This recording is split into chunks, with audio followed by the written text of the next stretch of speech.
Hello everyone, आज हम जो कंट्रोल एंड कोऑर्डिनेशन है वो टॉपिक स्टार्ट करने वाले हैं। इसमें हम जो हमारा ह्यूमन नर्वस सिस्टम है उसके बारे में पढ़ेंगे, as well as animal nervous system और प्लांट नर्वस सिस्टम की भी कुछ बातें देखेंगे। ये जो पहला वीडियो है ये इंट्रोडक्टिव वीडियो है। इसमें हम देखेंगे नर्वस सिस्टम में क्या क्या एक्चुअल में होता है, और उसके बाद जो ब्रेन है उसको हम डिटेल में पढ़ेंगे। अब देखते हैं what is your nervous system. अब हम देखेंगे कि what is your nervous system. Nervous system actual में होता क्या है। फाइबर्स होते हैं जिसको हम कहते हैं नर्व्स। फाइबर्स होते हैं जिनको हम कहते हैं नर्व्स। ये जो है हमारी जो ब्रेन में है मैसेजेस का लाना और ले जाना करते हैं, और ये जो है दोनों के बीच में कोऑर्डिनेशन का काम करते हैं, मतलब हमारी बॉडी और ब्रेन के बीच में। तो आपकी जो नर्वस सिस्टम है उसको दो भागों में आप बांट सकते हैं। पहला पार्ट जो है वो है ब्रेन और स्पाइनल कॉर्ड का, जिसको हम बोलते हैं सेंट्रल नर्वस सिस्टम। और दूसरा पार्ट जो होगा ना वो होता है नर्व्स का और रेस्ट ऑफ जो कि अभी बाकी जो पूरी बॉडी में प्रेजेंट है, और इसी को हम कहते हैं पेरिफेरल नर्वस सिस्टम। तो दो टाइप के नर्वस सिस्टम हमने देख लिए। पहला जो नर्वस सिस्टम है उसका पहला पार्ट वो होता है ब्रेन और स्पाइनल कॉर्ड को मिलाकर, और दूसरा जो पार्ट होता है वो जो नर्व्स है जो थ्रू आउट और आपकी बॉडी में प्रेजेंट होती है वो बनाती है पेरिफेरल नर्वस सिस्टम। अब देखते हैं कि हमारा जो नर्वस सिस्टम है वो काम कैसे करता है। जो मैसेजेस है जो कि आपके नर्व्स के थ्रू जो बिलियंस ऑफ नर्व सेल्स है उनको हम कहते हैं, जो उसका सिंगल यूनिट होता है न्यूरॉन। जैसे कि हमको पता है हमारी बॉडी का जो सबसे स्मॉलेस्ट यूनिट है वो सेल होता है, ऐसे ही न्यूरॉन एक सेल है जो कि बहुत सारे न्यूरॉन्स मिलके नर्व सेल्स बनाती हैं, और इनके बीच में जो स्पेस होता है उसको हम कहते हैं सिनेप्सिस।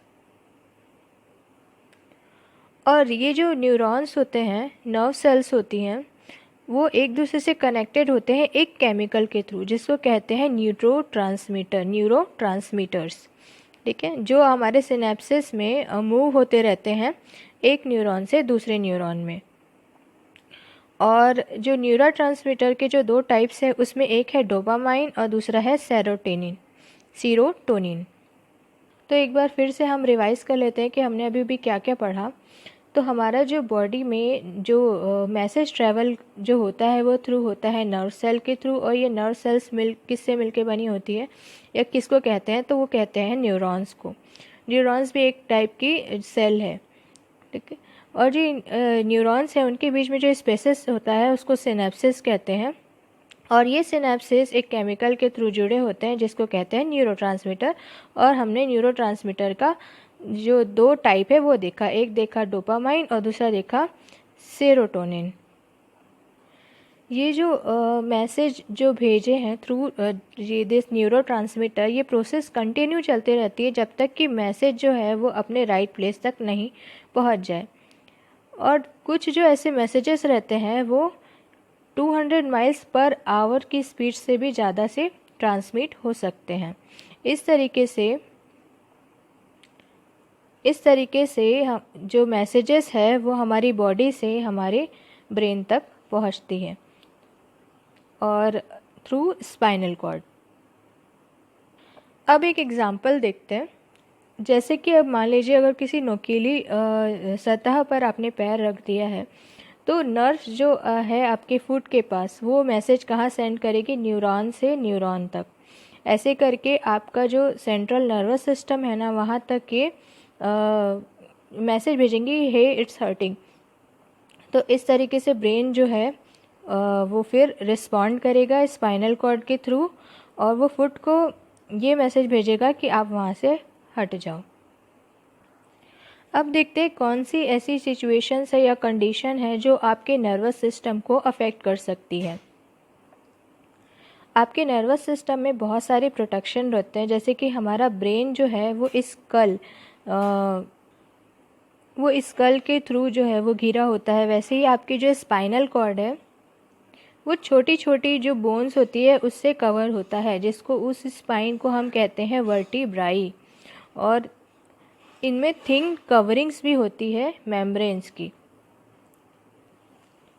और इसी तरीके से दोनों में ही जो एक क्लियर फ्लूइड भरा होता है, दोनों में ही एक क्लियर फ्लूइड भरा होता है, जिसको हम सेरिब्रोस्पाइनल फ्लूइड कहते हैं। इतना स्ट्रॉन्ग नर्वस सिस्टम होने के बाद भी कई बार होता है कि हमारा जो नर्वस सिस्टम है वो सही तरीके से काम नहीं कर पाता, और ये जैसे कि हमारी किसी भी बॉडी पार्ट्स में खराबी आ सकती है, तो वैसे ही हमारा जो नर्वस सिस्टम है वो भी किसी डिसऑर्डर के कारण डैमेज हो सकता है। और ये हमारा जो कम्युनिकेशन है बिटवीन द ब्रेन और आपके स्पाइनल कॉर्ड उसको ख़राब कर सकता है, और आपकी बॉडी के जो कम्युनिकेशन है with the central nervous system है उसमें भी बाधा आ सकती है। ऐसे ही कुछ डिसऑर्डर हम अब दिखेंगे। ऐसे ही कुछ इन्फेक्शन होते हैं जो कि हमारे नर्वस सिस्टम को अटैक करते हैं, जैसे कि पहला है मेनिंजाइटिस, दूसरा है इंसेफेलाइटिस एंड तीसरा है पोलियो। फिज़िकल प्रॉब्लम्स हो सकती है, जैसे कि आपको इंजरी हो जाना, और बेल्स पाल्सी हो जाना, कार्पल टनल सिंड्रोम हो जाना। ये सारे जो है ये सारे मेडिकल टर्म्स है, ये आपको ऐसे ही याद करने पड़ेंगे। कुछ कुछ जो इंजरी है उसको होती है, उनके टोटल मेडिकली नेम है, उनको आपको रिमेंबर करना है। और कुछ डिसीज़ देख लेते हैं जो आपके जो सेंट्रल नर्वस सिस्टम या पेरिफेरल नर्वस सिस्टम है दोनों को इफ़ेक्ट करेगी। वो है पहला Parkinson's disease, multiple sclerosis, Alzheimer's disease. और कुछ हो सकते हैं आपके ब्लड वेसल से रिलेटेड, जैसे कि लाइक स्ट्रोक आना, ट्रांजिएंट इंसेमेटिक अटैक या सबड्यूरल हेमाटोमा।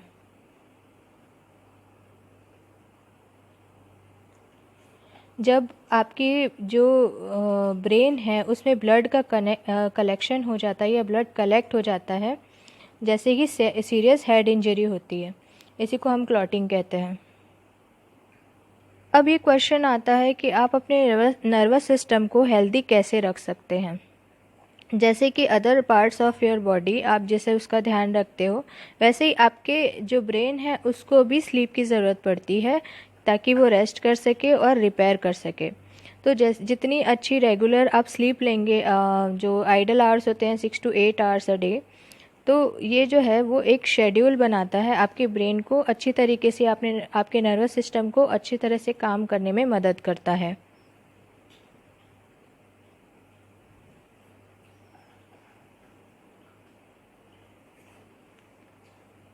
वैसे ही एक हेल्दी बैलेंस डाइट है, ये भी अगर आप अच्छी डाइट लेंगे, ये फीचर्स भी अगर फूड में ओमेगा 3 फैटी एसिड अच्छे हैं तो वो क्या करेगा, आपकी जो ब्रेन है उसको एक्टिव रहने में मदद करेगा। जैसे कि अब इसका एग्जांपल है, जैसे फैटी फ़िश हो गई like salmon, albacore, tuna, mackerel, herring, farmed trout. ये सारी जो चीज़ें हैं, अगर आप ये सब का सेवन करते हैं तो आपकी जो ब्रेन है उनको अच्छे से एक्टिव रहने के लिए और आपके नर्वस सिस्टम को दुरुस्त करने का ये काम करते हैं। तो गाइज़ आज का लेक्चर यहीं तक देखते हैं, और कल देखेंगे ब्रेन का स्ट्रक्चर कैसा होता है। फिर ब्रेन के जो वेरियस पार्ट्स हैं उनको अलग अलग स्टडी करेंगे। अलग अलग ब्रेन के पार्ट्स के अलग अलग फंक्शन होते हैं, और ये जो फंक्शंस हैं बहुत इम्पॉर्टेंट है। और इसी से रिलेटेड आगे देखेंगे कि एंडोक्राइन सिस्टम क्या होता है ह्यूमंस में, और सिमिलर